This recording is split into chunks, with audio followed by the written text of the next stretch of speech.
Yep. Hey guys, thank you for joining us for another episode of Yomo. This is the Year of Magical Learning podcast, and today we have reflection 223. Hopefully, I got that one 323. right. 323. 323. Yeah. 323. Yep. It's All a right, well, what you got? it's a book called The Devil and the White City: Murder, Magic, and Madness at the Fair That Changed America by Erik Larson. So I think they're making a Non-fiction? movie. Is it Yeah. non-fiction or mixed Is it fiction? not nonfiction? Yeah. It's about this serial killer named HH Holmes. The World's Fair came to Chicago. Chicago was trying to back in like the late 1800s. They were trying to put Chicago on the map. They felt like they were like a second class citizen behind New York all the time, and they were really growing a ton. And they wanted to stake their claim to how important they were. And they got the World's Fair to come to Chicago. So the Hmm. World's Fair was coming to Chicago. They were doing all this construction. They were building this area called the White City. It was like all fully electrified, the full electrical grid, and it was like one of the first. That was like the big calling pieces of that whole fair. The Ferris Hmm. wheel was first invented at the 1898, or I think 1898 was when it was World's Fair in Chicago. Like that was the first time that a Ferris wheel was created. That was like another big, spectacle for the World's Fair in Chicago. So this whole little like white city spawned. Have you ever been to Chicago before? I can't really say because I was just at the airport and driving around maybe a few blocks to get food. So in Chicago, you have the lake, right? Like Uh-huh. it sits right on Lake Michigan. So you have the whole Lakeshore Drive is like this whole thing, and it Hmm. wraps around the whole area, right? So the you ever heard of Monsters of the Midway, right? The Chicago Bears, Monsters of the Midway. So the World's Fair is actually this area back here, I believe. So this whole area right here is all like parks. They designed Chicago to be around, and it's all like public parks basically along the lakeshore. And a lot of these buildings were built for the World's Fair, and they just designed the city as it was growing this way, right? So the Midway was the World's Fair Carnival. Midway was the first time they termed when you go to a fair, they call it the Midway. Well, Soldier Field, where the Bears play, was a big piece of that whole puzzle. And they're the Hmm. monsters of the Midway. Like they're in the Right, right. like the Midway goes up to where the Soldier Field goes, right? Hmm. So that's right on the lakeshore area as well. And anyway, so Chicago down here this is where the World's Fair was, and they literally built a little city down here for the World's Fair, and they called it the White City, right? So when they started to build all this stuff down here, I think it was called Jackson Park was the park that they commandeered. Like this, like basically all these hotels and shit started to build up around that area because they were like, oh my god, a ton of people are going to be coming here. So this guy named HH Holmes built a hotel. He was a big con man, and he conned a bunch of people all over the place and was really manipulative. He was a really handsome dude as well. He would manipulate all these people, and anyway, the hotel, because Chicago and just America at that time, you could just disappear and nobody would know what happens. If you got rid of a body and you did it well, you could just kill people, right? So this guy was a serial killer. He would prey on women, and he would get them to like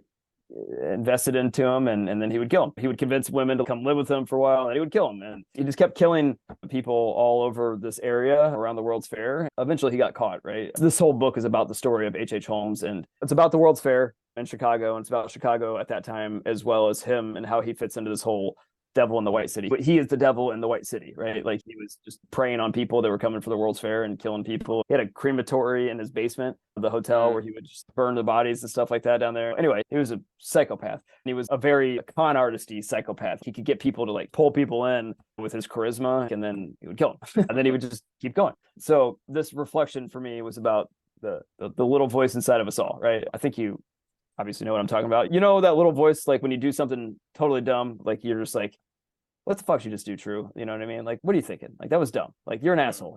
Like I gave the example of this of like talking shit behind one of your best friend's back to another friend of yours. And you're like, you get done with the conversation and you're like, why'd I do that? Like in your head, you're going, that was really mean. Like, they're a really good person. And like, I don't want to talk shit to them, and then you're like, ah, fuck it. Just, all right. I'm sorry. Move on. Get it out of your head. All of a sudden you're like eating lunch a little bit later and you're like, Chris, you're a dick. Like, what would you do if your friend did that to you behind your back? And you're like, oh, and you're asking yourself more and more questions, and you're like, you're an asshole. Like, why are you doing this? And you're like, shut up. And you just keep going back to it. Well, eventually, like, it never fucking stops. It's like, it just keeps coming back up at inopportune times, and it keeps asking you that question. You know what I'm talking about? Does that happen to you at all? Always. I mean, just like when you told me about the integrity core values, and then, Exactly.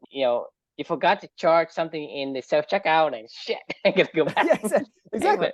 Like, and somebody gives you more change than they're supposed to, like, you gotta go back to it because you can't.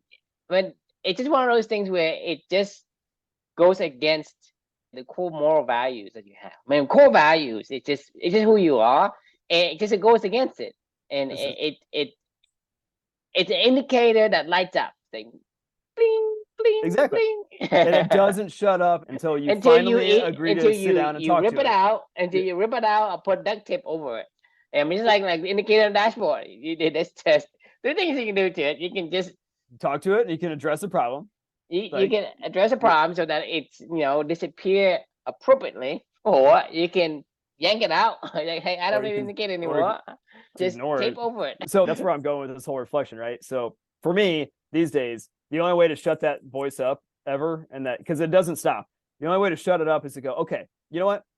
You keep asking questions and you keep bringing this to my attention. Like, I'm going to sit down and I'm going to give you my attention, so we're going to talk through it. We're going to figure out, okay, what did I violate that was wrong inside of me? Like, that is making you bring this to my attention so much, right? And then we have this conversation. We write it down. We talk about it, whatever. I don't really care. You meditate on it. I don't give a shit. But the point is you have to give it your attention in order for it to go away. Once you do, and you come to a conclusion of, okay, you're right. That was a shitty thing to do. I promise I won't do this again. This isn't the person I want to be. I appreciate you for bringing that to my attention. I will do this to try to make up for that. And then we'll move on, right? And then that's the good way to do it, right? I can't even imagine like how much time and effort must go into shutting that voice up, when you're doing all these things. Like, the first time you kill somebody, like, oh my God. A lot of psychopaths are schizo, just because that's naturally schizo.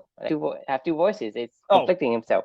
Fair enough. I mean, well, I think we all have multiple voices in our head. But they're more so because they are telling the other voice to shut up. Right? Like they blocking keep it, killing it. They keep arguing with this voice inside their head, right? So if you watch a real sociopath, they're going to have those moments where they're conflicting with themselves. Because until the voice inside of themselves is completely wiped out and killed by this other personality, they always will have the internal conflict, right? Yep. Sometimes they will sit there and ponder. Sometimes they would yell for no reason because they're yelling at that voice inside. Yep. Right? Because, hey, why are you bothering me? Why are you pestering me about this? This is what I want. That voice will always. I think that voice is your natural person that you come with. It's your moral compass. You have crosswire in a way, and then you take on a new personality, and this new personality has somehow overtaken your personal persona naturally. Yep. Natural persona. It's like if you were a beaver and you told yourself you're not a beaver, you're an eagle, and you shut the fuck up, beaver. And every single time you're like, no. Like, we need to do beaver activities, and you're like, yeah, we need to go to the water. Then shut up. What are you water for? Like, yeah, exactly. Like, actually, I think that you're. Say, hey, you can't fly. Shut up. I can fly. That's exactly what I think. I never thought of it that way. Of like a schizo, basically is literally trying to trump their inner voice, right? They're literally trying to take another voice to trump their inner voice, right? I think we all have that same voice, right? It's just that most people listen to it and they're like, okay, you're right. Like, or they at least try to ignore it, but they don't replace it. They don't fully change it. Like, you have to, if you're going to be, that's the only way I can imagine you become somebody like an HH Holmes, right? Like, I just can't fathom that voice would be going off in my head all day long. And I would be like, I can't fight this anymore. Like, I can't do this. I can't bring myself to go to that level because I get offended when I get mad at my own self, or myself gets mad at me, when I do something stupid as talk shit about a friend or whatever, or accidentally steal something from a grocery store. There's something inside of your moral compass, your core values that just prevent you from doing it. But over time, it's like right now, I can tell you, hey, you like Lucas, and if he's standing on a high ledge and he wants to go and jump down from the ledge, what would you do? Will you ignore him? You won't. But the thing is, that's because you are a good father today. But eventually, if you tell yourself that, hey, you don't care about that kid, or that kid can do whatever he wants, and if he break his neck, so be it. Eventually, you become this bad father, right? You can be a bad father. But I'm saying you as a person naturally is a good father, because that's who we are as this human species. Right. And so you have that moral compass already. But eventually, in order to become a bad father, it's like, okay, I have this wonderful kid and I adored him.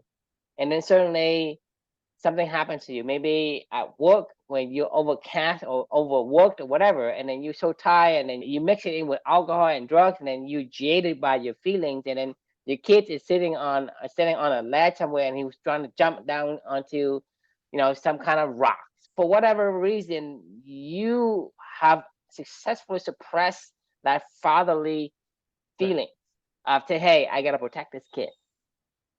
So that's how it happens. It's because you have a circumstances that where it's right enough to suppress the natural inclination to become that, for that person to act. Right. Terrible father because of whatever circumstances that make him become that way. Same thing with a schizo person or sociopath person.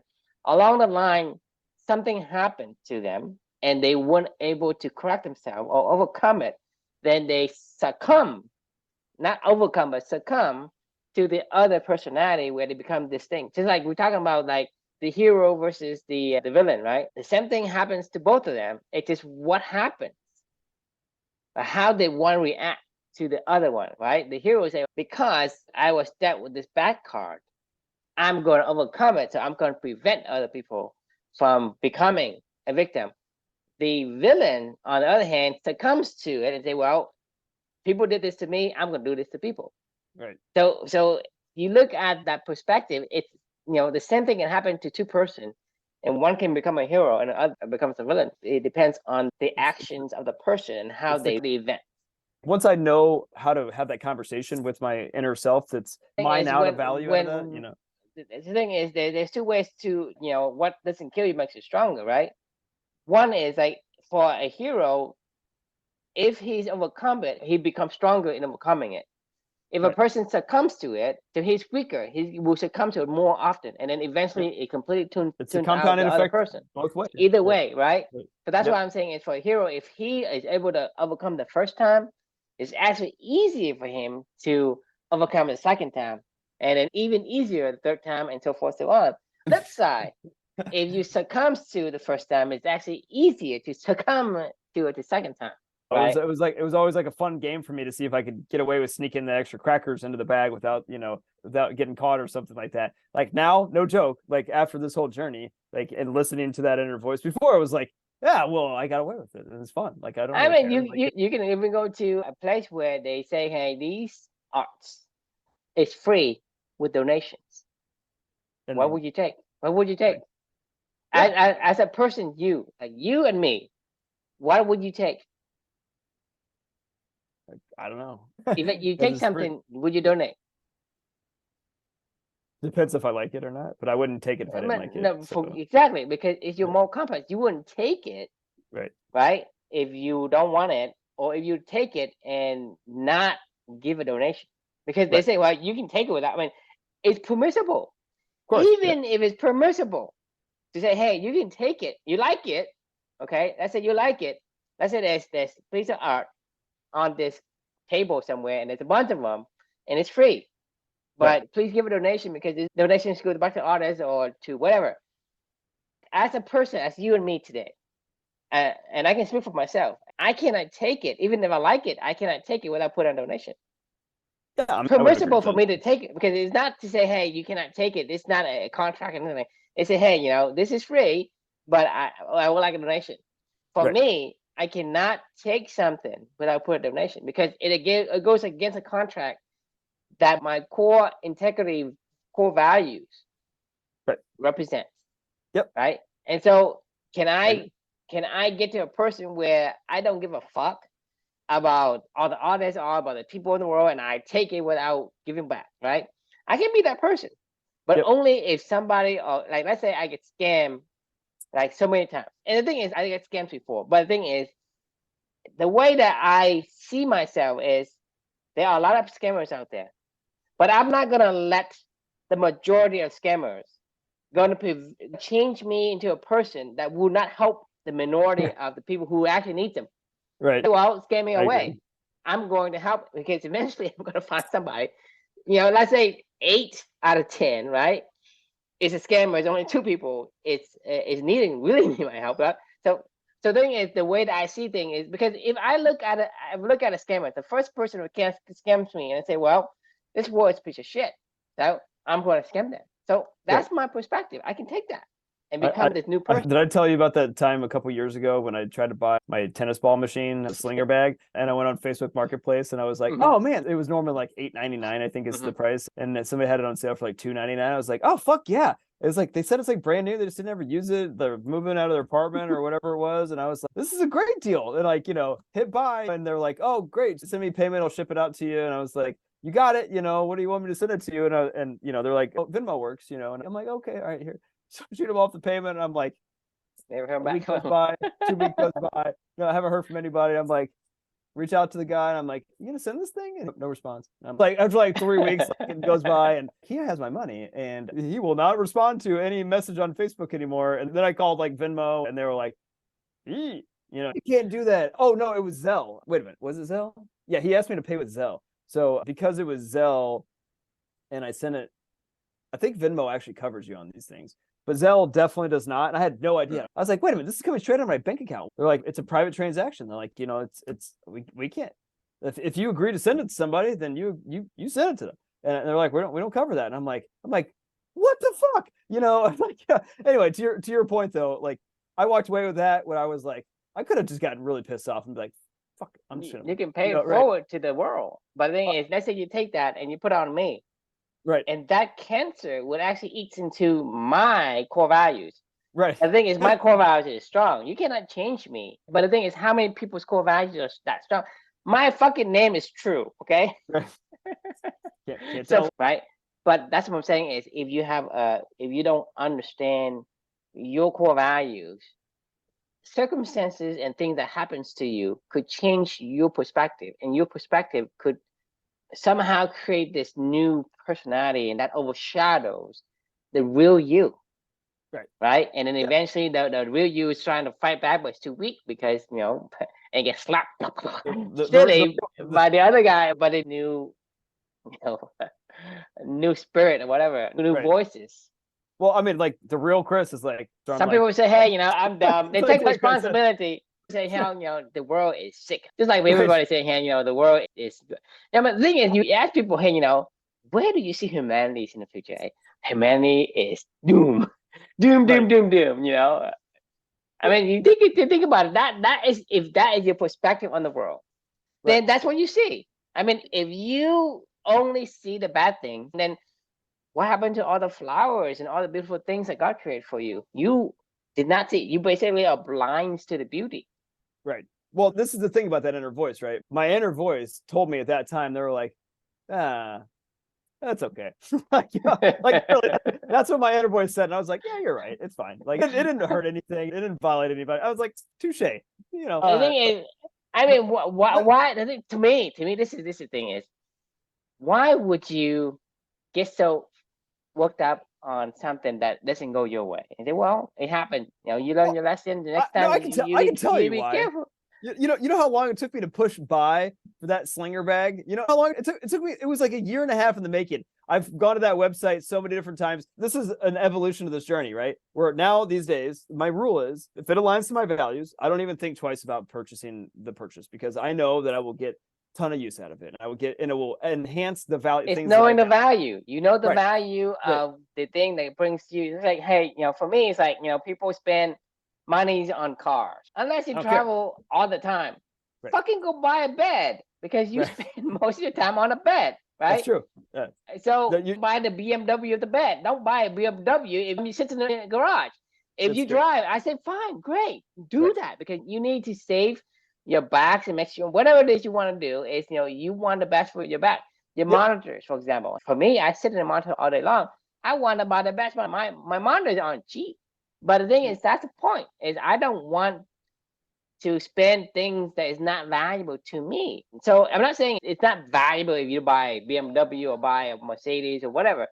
It depends on circumstances, but buy the thing that has value to you. So if you say, well, that's why for me and you is buying a book for $20, $30 means nothing to me, because I'm looking at this person's like 7 years of experience and trying to orchestrate his thoughts into a readable, understandable, thought-provoking book. That it has more value than $30. Agreed. Right? I mean, it's a no-brainer. Right. But when people won't even buy a book for 9 cents. If it's something you already care about, it's only going to compound effect the opposite direction and make it even better. So for the Slinger bag, right? Like the reason why I could have been really pissed off is because it took me so long to finally, I had to learn. I was searching for this bag, years before even Amelia came along, right? Like this has been an evolution of this whole entire process, right? And when I finally was like, I'm going to buy this thing. This is no joke. Like the day, this is, I guess it's about a year and a half ago now. I finally was like, that's it. I'm going to buy this right now. I go to the website. I go, for like a brand new Slinger bag. I'm getting ready to check out. And I go, wait a minute. I should maybe just at least check Facebook Marketplace really fast, just in case there's like a used thing out there. Because I don't really care if it's new or used. If it works, like I don't really give a shit.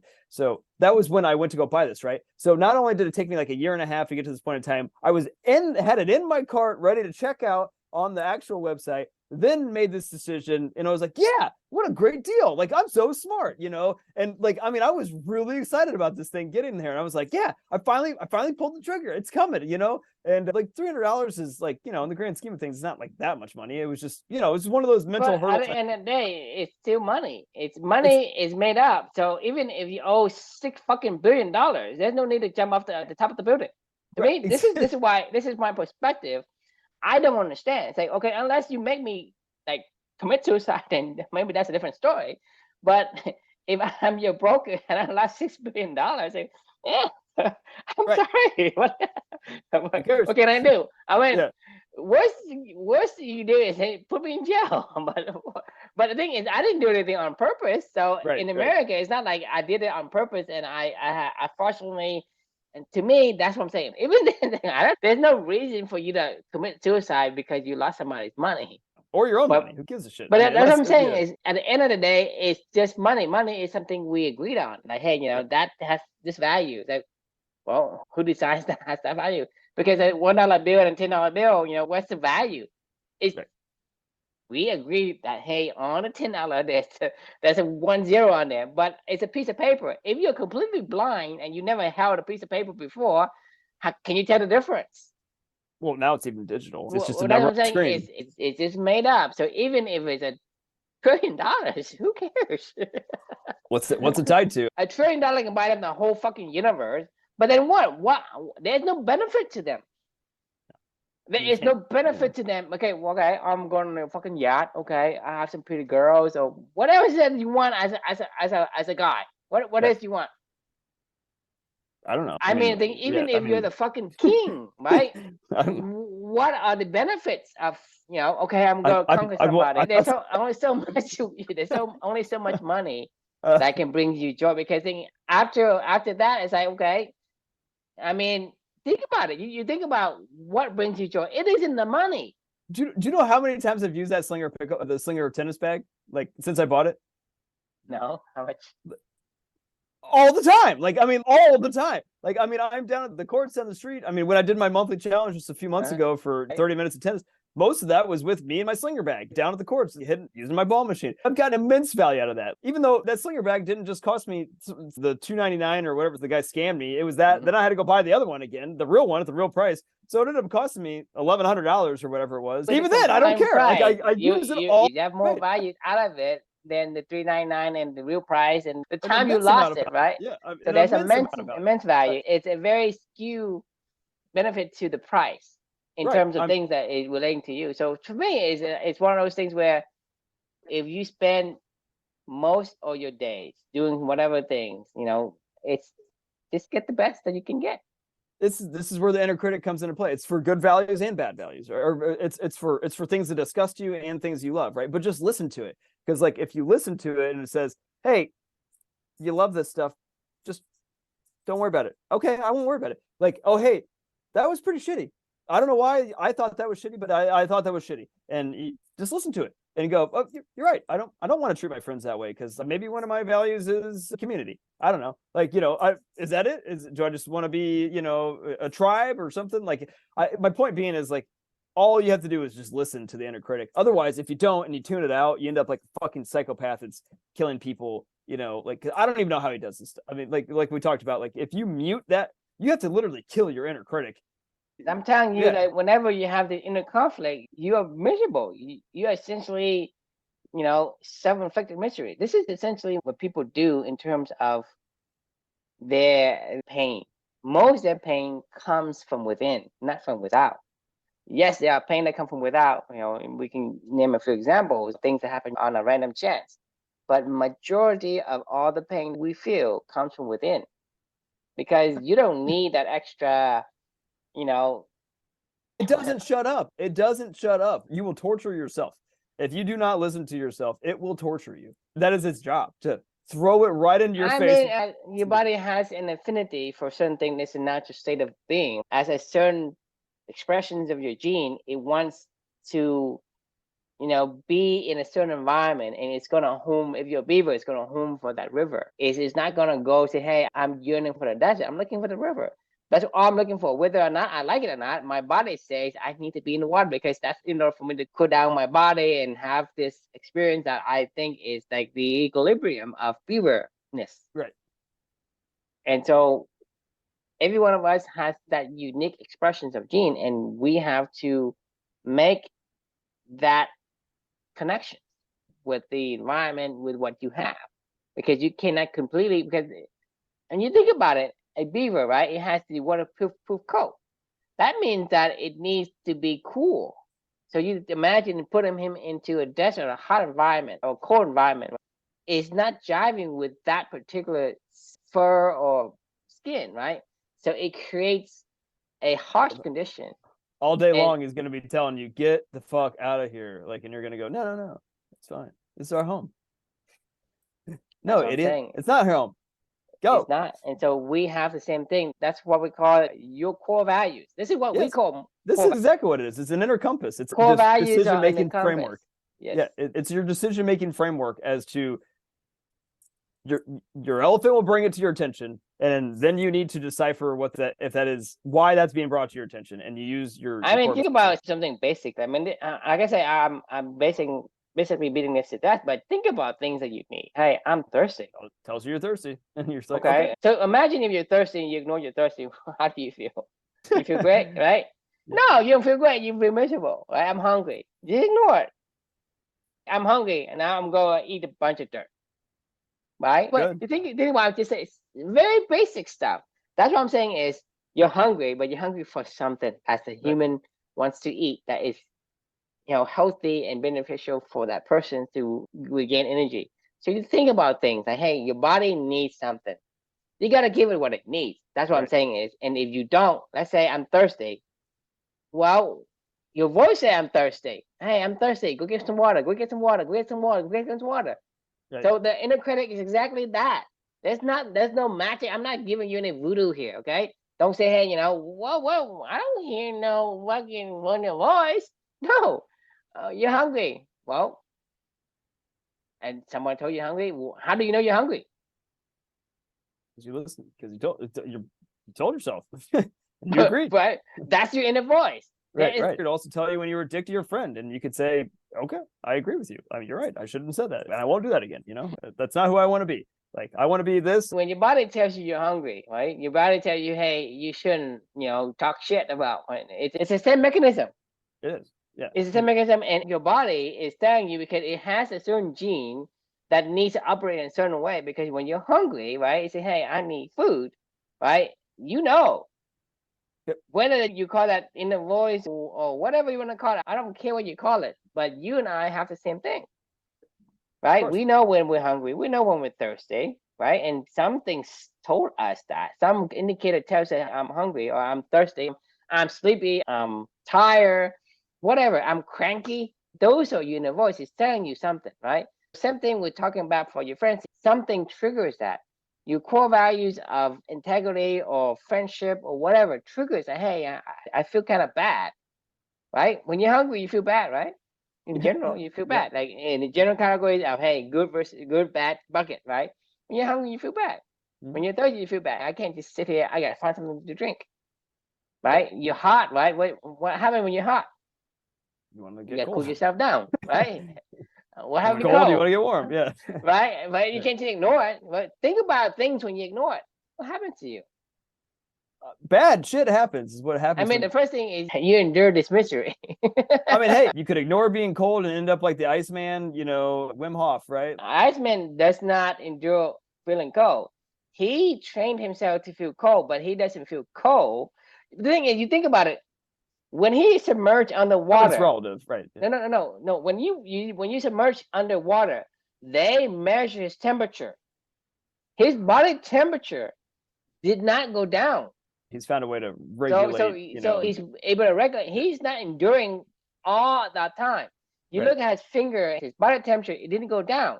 So he's able to maintain his body temperature. That's not the same thing. Think about it. Yeah, I agree. Even in He- that scenario, it actually holds true because he's like, well, my body knows I need to be warm, so I figure out a way to be warm when I'm cold. He's not enduring the coldness. Maybe in the beginning, he's able to get himself trained in a way. Right. Maybe he was cold at the beginning, but he didn't endure it all the time because even when he was in the Iceman or when he was running in the desert, he didn't overheat in his body. They measure his body temperature. Right.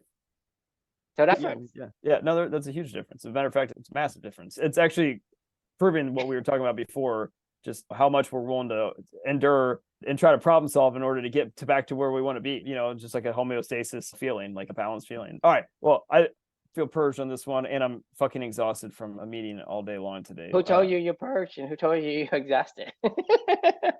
Well, The inner voice. that inner voice is saying, go to fucking bed, Chris, because like you're tired. Any final thoughts? I don't think I have any more. I can't make it simpler than telling you the basic thing you already know and you already knew when you're baby. When you're hungry, baby do what? Yeah. I mean, do what they gotta do. Hey, they do what they gotta do, but they know, and so so it's not a mystery. So don't go telling me, hey, I don't know what you're talking about. What's inner voice thingy? Some voodoo thing that you guys pull out. 100%. I mean, everybody's got it. Just listen. That's all you got to do. All right. Well, thanks for joining, and we will leave you with the question of: are you listening to your inner critic? And if not, then you're. It's not subtle. My thing is the inner critic. It's not subtle. No. Like I'm saying, if you're hungry, it's not subtle. It's tell you I am hungry. No, it won't leave you alone, man. It won't leave you're balling and say, "Wow, I'm so hungry." Yeah, I mean, it does not leave you alone until you address it. It will not leave you. It's your ability to recognize it because you refuse to recognize it, but it's not subtle. When you went out with that extra piece of grocery. It's like I mean, I think about it like over and over. Like hell, I told you with the damn it, you're gonna loop me back into this. But I told you like that one time when I thought I maybe called a ball in or out that was in, and I couldn't. Like I mean, I was probably can't sleep. I mean, it was awful feeling. Like I'm like, why did I do that? Like what? I mean, I could have just. Who cares? Like it wasn't. You know what I mean? Like even the result isn't important. It makes a big deal out of it. I don't care. Like I didn't care about the result. Like it never mattered to me. I don't know. That's not who I want to be. All right, that's it. We gotta go. Wrap it up, have a good everyone, and we will see you tomorrow. Sounds good. See you.